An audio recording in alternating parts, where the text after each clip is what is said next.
Hello class, and welcome to your Chapter 12 lecture, where we're going to be discussing career pathways in community corrections.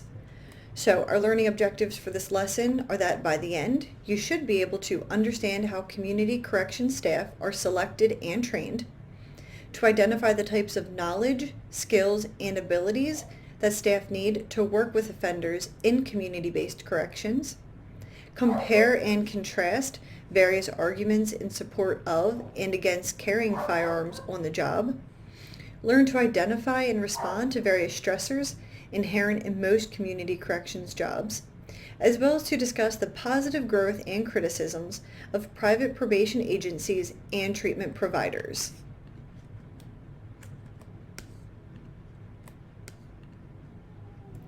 So the main functions of community supervision officers include enforcing supervision conditions, being able to motivate the offender towards change, referring the offender to treatment and different programming as deemed necessary by their risk needs assessments, conducting investigations, so going out to employers, going out to homes, and as well as writing reports.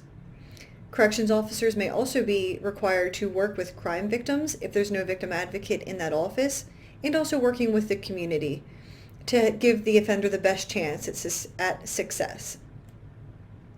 So let's look at Carl Clocker's typology. So he developed a classic typology of probation officers, which defines the four basic types of supervision officers. So you have your law enforcer. That's someone who's simply looking to just enforce the law and be very punitive. You then have a therapeutic agent who's more looking to help the offender change their behavior, get them proper treatments. You have the time server, who is just someone that's very focused on getting their tasks done and setting them up in the right order. And then you have this synthetic officer. So typically, officers are going to fall in one of the two categories of law enforcer or therapeutic agent. But when you combine those two styles, they can work together to become this synthetic officer who has a balance of enforcing the law, but also being a therapeutic change agent for that offender. So how are officers selected and appointed for probation departments? Well, common requirements to be a probation officer require that the individual has a bachelor's degree, no felony convictions, to undergo a criminal background check, and in many states to be an American citizen.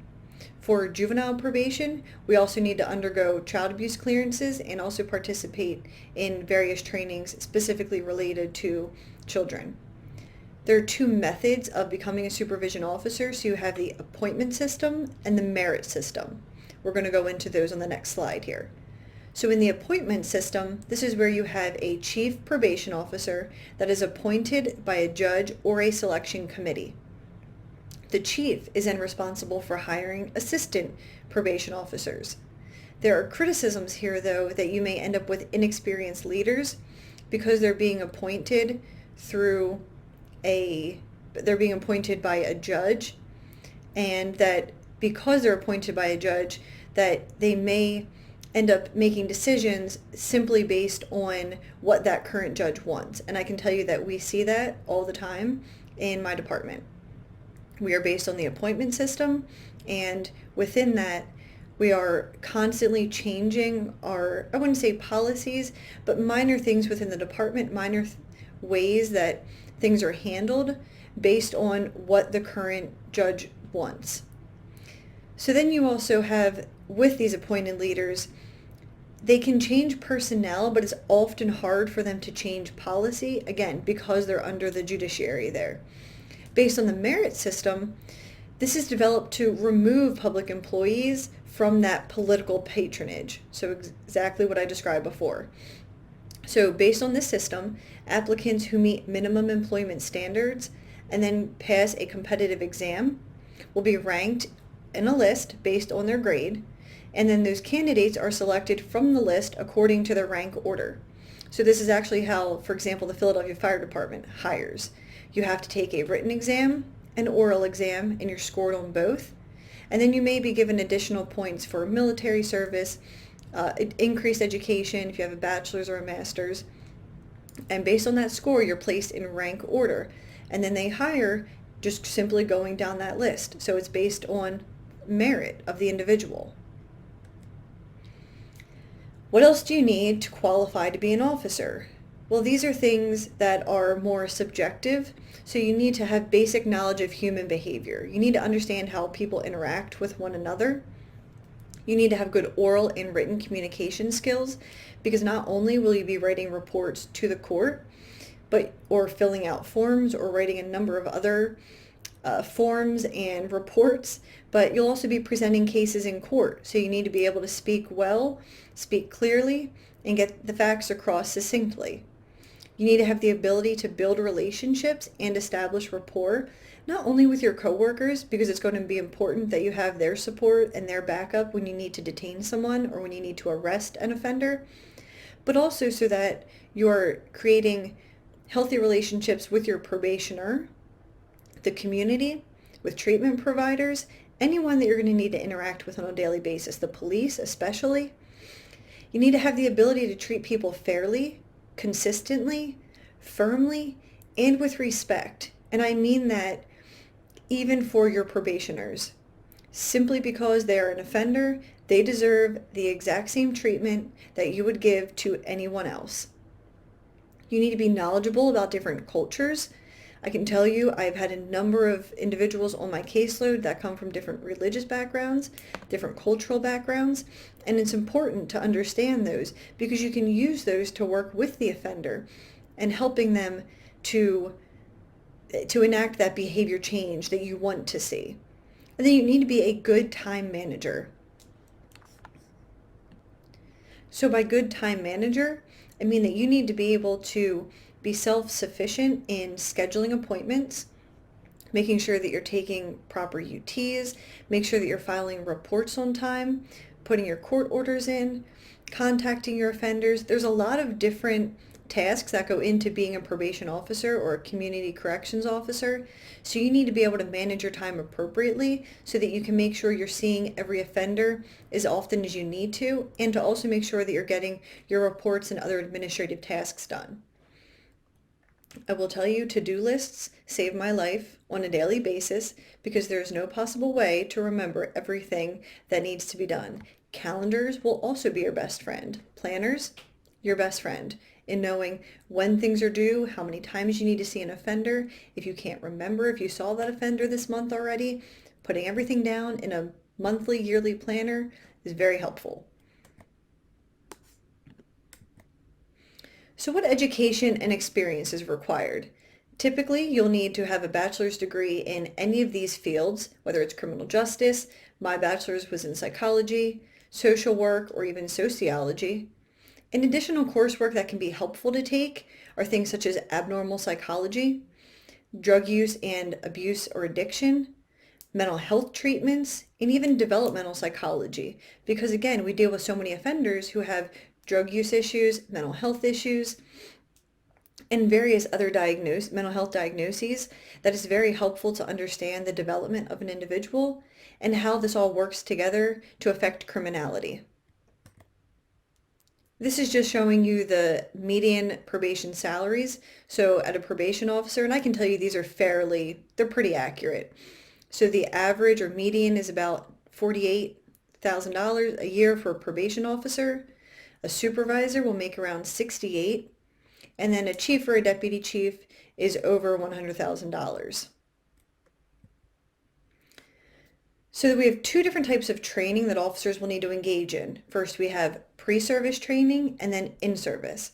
For pre-service training, these are simply fundamental knowledge and skills to be given to new hires to prepare them for the independent work that they're going to need to be doing.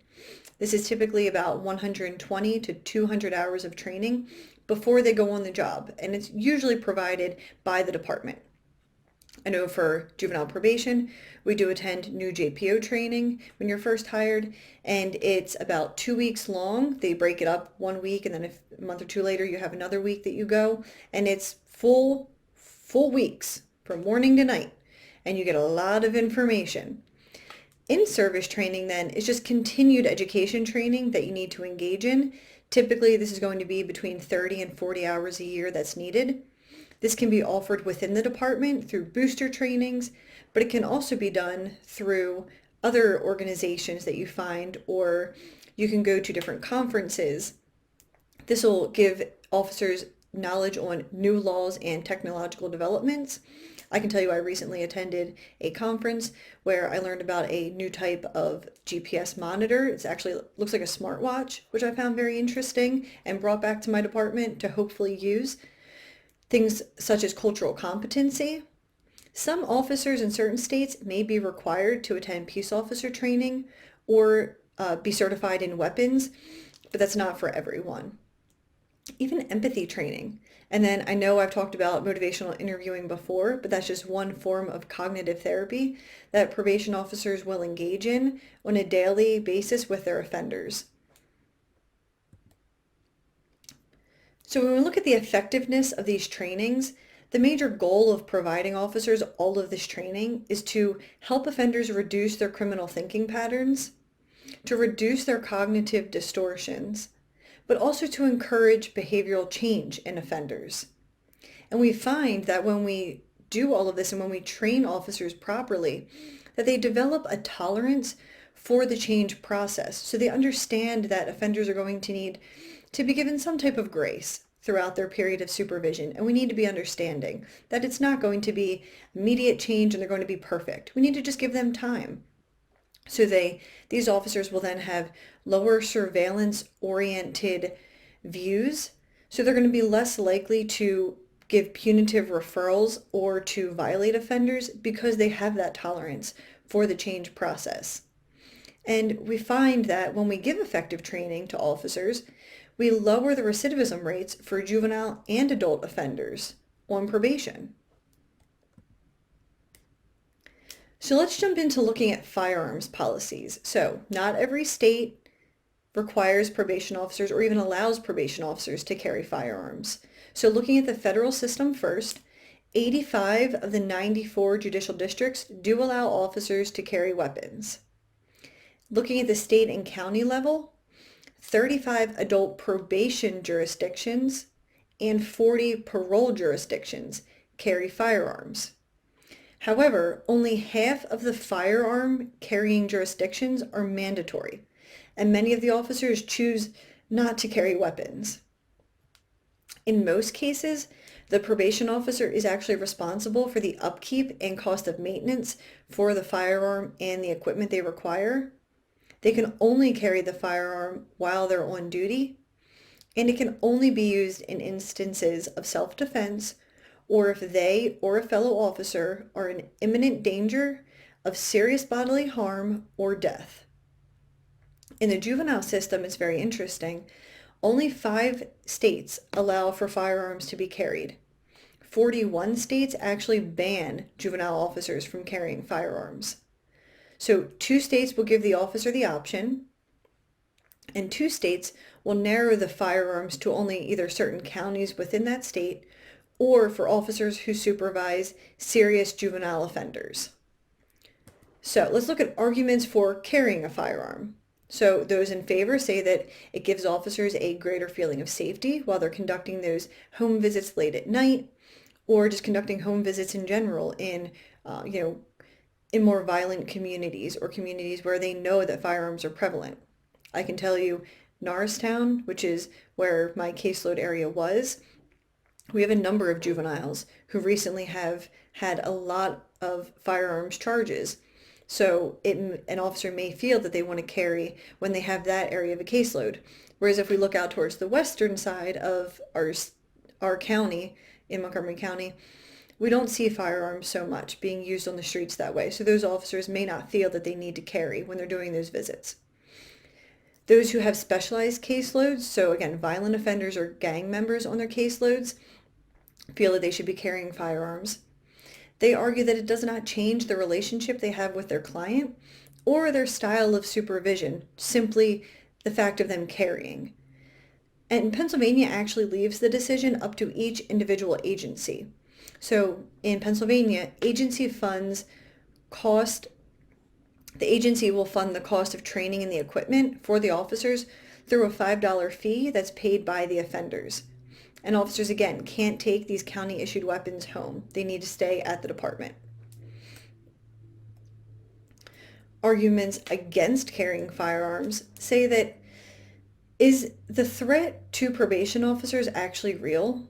Or do probation officers just perceive a threat where there is not one? Are weapons actually necessary for misdemeanor offenders and juvenile offenders? I mean, it's an argument against, though I can tell you, we have juvenile offenders who commit the exact same crimes that adults do. Trafficking weapons, having weapons with no serial numbers, trafficking large amounts of drugs, engaging in aggravated assaults, armed robberies. When an officer is carrying a weapon, they are actually at a greater risk if that probationer or parolee is also carrying a weapon, because that probationer or parolee may see that officer's weapon and now feel a heightened sense of, well, maybe I'm going to need to use mine. Probation officers who carried a firearm actually said that they experienced more confrontational incidents than those who did not carry. Officer confrontations have decreased over the years as officers are now paying more attention to safety issues by conducting home visits in pairs and not going out alone, by wearing body armor, and having training in self-defense techniques so that we don't have the need for these weapons. Additionally, carrying firearms involves an ongoing liability and training costs to the department that may be unnecessary, again, if these threats are not real. And at the end of the day, not all officers want to carry a firearm. So we have other options such as chemical agents, stun guns. You can use pressure point training to disengage an offender, and even field visits using more than one officer for officer safety. So what are some stressors that you encounter in probation and parole? Various sources of stress. So we have excessive paperwork, and I can tell you, yes, that is true. There's a lot of paperwork. A lack of promotional opportunity. This is going to be dependent on the department. So for example, you have some larger departments where may have the opportunity to have more than one deputy chief or a few supervisors. But there are some departments that maybe only have a very small department. So maybe you have one chief, one deputy chief, and maybe two supervisors because your department is that small. Well, there's not going to be many places for you to grow professionally there. A lack of time to accomplish the job because of large caseload sizes. And I can tell you that's where those good time management skills definitely come in, because you only have so many hours in a day. And unless you want to take the job home with you on nights and weekends and holidays, you need to make sure you're able to manage your time. We have that role ambiguity and role conflict, which we'll discuss on the next slide. When the court has leniency on offenders, so this is a source of stress, and I can tell you from personal experience, when you have an offender that you've been working with, you've been giving chance and time again. For example, I had an offender, gave her every opportunity in the book. She just refused to go get her GED, and she at one point was continuing to use marijuana. She just would not do anything. She was on electronic monitoring already, so there was nothing more for me to do as far as a graduated response or graduated sanction. But I wanted this girl to get her GED. I wanted her to be successful. She wouldn't get a job. So I brought her back into court, and I was asking to place her so that we could get these things done. We could get her some job skills, get her GED. The judge said no. The judge put her back out in the community with additional services. And for the probation officer, I now have to go back out into the community and supervise this individual with them knowing that I was requesting that they were placed, and that didn't happen. So I've now lost some credibility with that offender. I've lost some of my authority with that offender because they know that now the judge is going to be lenient on them.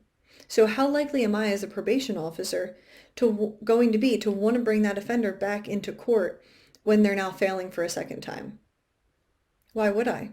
The court was lenient the first time. We've even had a same offender very recently placed back on the GPS monitor 4 separate times. The probation officer detained them for either new charges, violence in the home, various things. One time the offender cut the bracelet off, we put it back on. The next time the offender wasn't, cooperating with the GPS and was going out of their home, detained, put back on. So you can see how officers could become frustrated with leniency or what's viewed as being lenient by the courts. Another source of stress could be failure to recognize accomplishments. Because you are doing such individual work, a lot of it may go unrecognized. Offenders aren't always going to tell you that you're making a difference in their lives, and you may not see all of the difference and all the change that you're making, but I promise you, you are making change. Those offenders hear you, and you are accomplishing a lot as a community corrections officer. But a source of stress could be a failure to be recognized for all your accomplishments.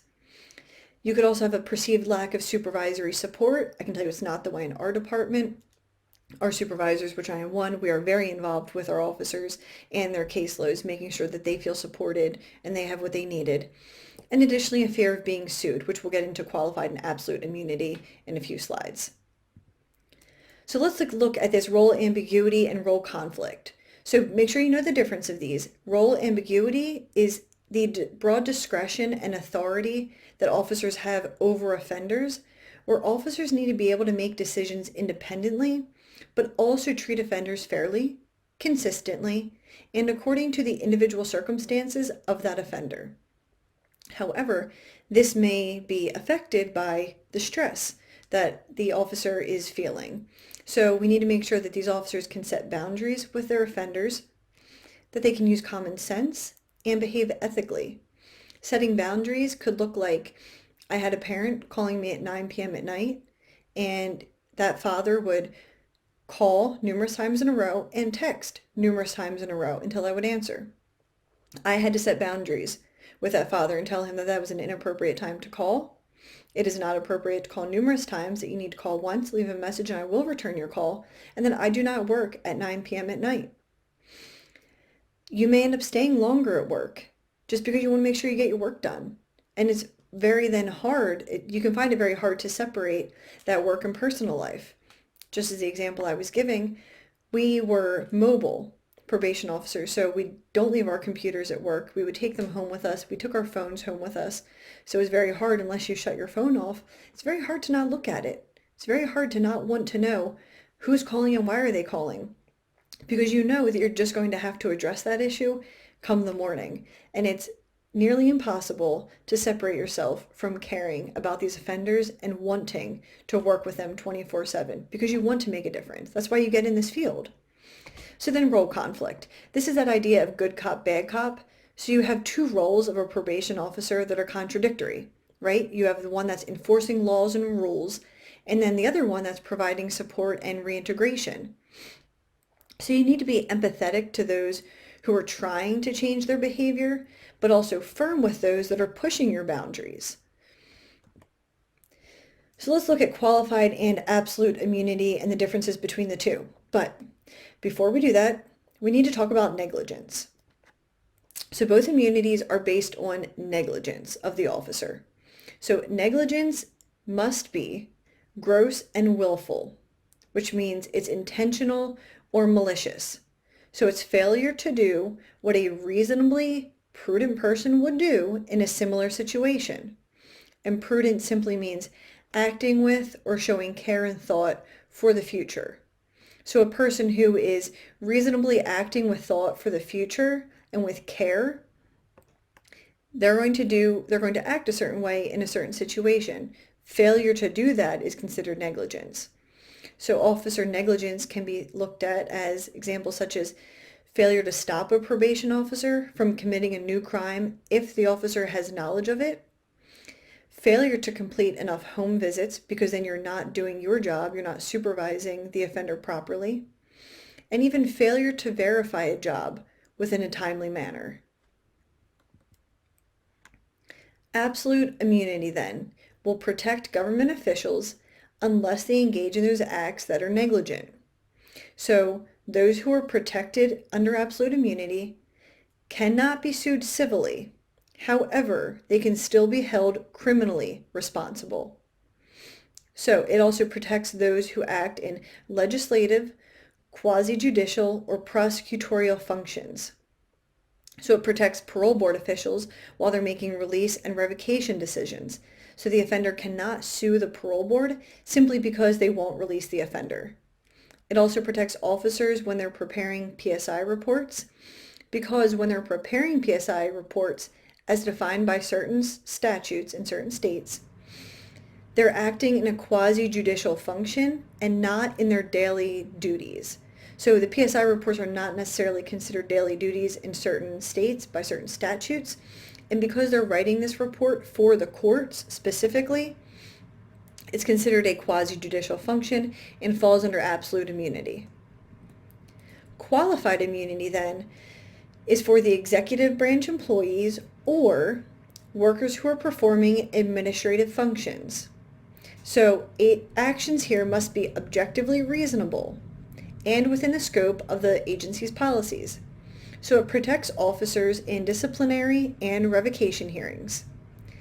But it must be defined by statute and policy whether that specific function of the officer is a quasi-judicial function, which would fall under absolute immunity, or whether it's administrative, which would fall under qualified immunity, so that we know which type of immunity is afforded. So for most daily duties and functions, probation and parole officers are going to be granted qualified immunity. Private probation is one of those issues that we have in community corrections that will continue to be an issue. So while private probation is cost effective for states and local governments, private companies and these private companies can provide an array of services.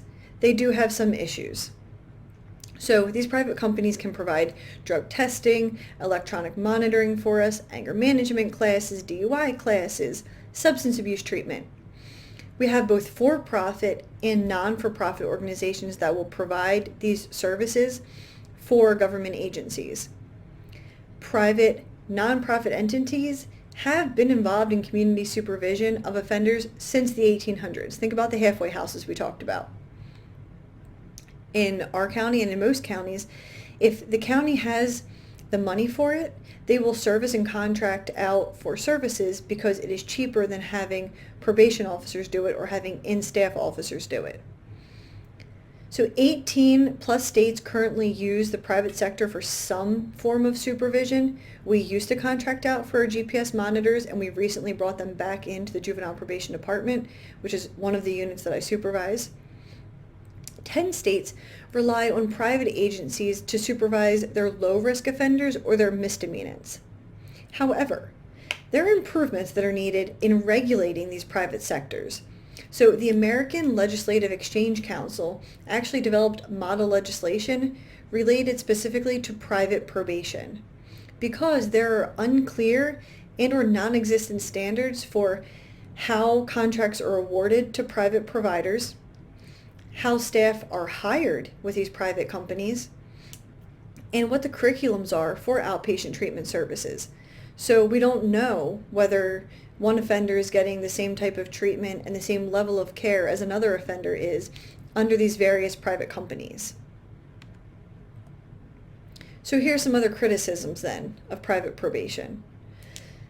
There's a need to provide effective correctional services that conflicts with the need for them to make money because at the end of the day, they're a business. There's additionally the concern that this money is being used to expand the company and for the company itself to make profits.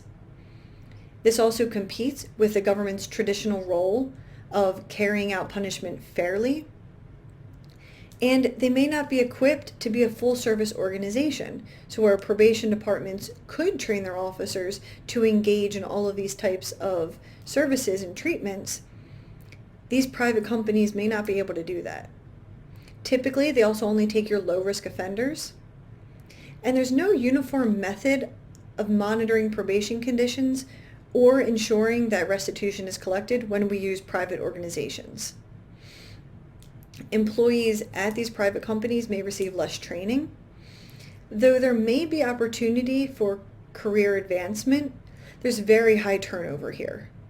So in Georgia, the Supreme Court actually ruled that private probation providers can't charge late fees or extend an offender's probation simply for outstanding balances so long as the probationer is making an effort to pay, because it was found that some offenders were being charged late fees by these private probation companies when they were on probation, and then they were being jailed for a failure to pay those late fees. So you can see how this contradiction of the private probation company or business is conflicting with their need to provide proper services, provide effective treatment and supervision of offenders, with their need to make money and profits. And lastly, we're going to look at what Section 1983 claims are. So this specifically is when a federal lawsuit is brought against a government official or an agency for violation of one's constitutional rights. So it specifically relates to an individual claiming that their constitutional right was violated. Private probation companies are not considered a person under this rule of law, so they cannot be sued. However, private probation employees can be sued directly because they are considered a person under this rule. So you need to take that into account too when you're considering, do I want to work for a private probation company, or would I maybe want to work for a government agency where they're going to give me the proper training, we're going to have policies in place, and they're going to protect me better from these types of claims. So in sum, probation and parole officers can be selected by judicial appointment, merit, or even a combination of the two. Minimum requirements to be an officer, a probation officer, are typically a bachelor's degree, being over the age of 21, being a U.S. citizen, having no felony convictions, and sometimes passing a drug test. There are issues that continue around pre-service and in-service training that's required for probation officers, as well as the effects of firearms policies. By increasing probation officers' decision-making opportunity and their responsibilities, we can decrease stress and burnout in officers. This is important that corrections employees will have absolute immunity in quasi-judicial functions, but they'll have qualified immunity when they're engaging in administrative or discretionary roles. Private service providers will continue to grow and continue to be used. So the requirement of private community corrections organizations, they can effectively supervise low-risk offenders, but they require that the requirements of these organizations will vary widely. So there's not a uniform standard across the board. And that is your Chapter 12 lecture. I hope you all enjoyed, and I hope you all have a lovely week.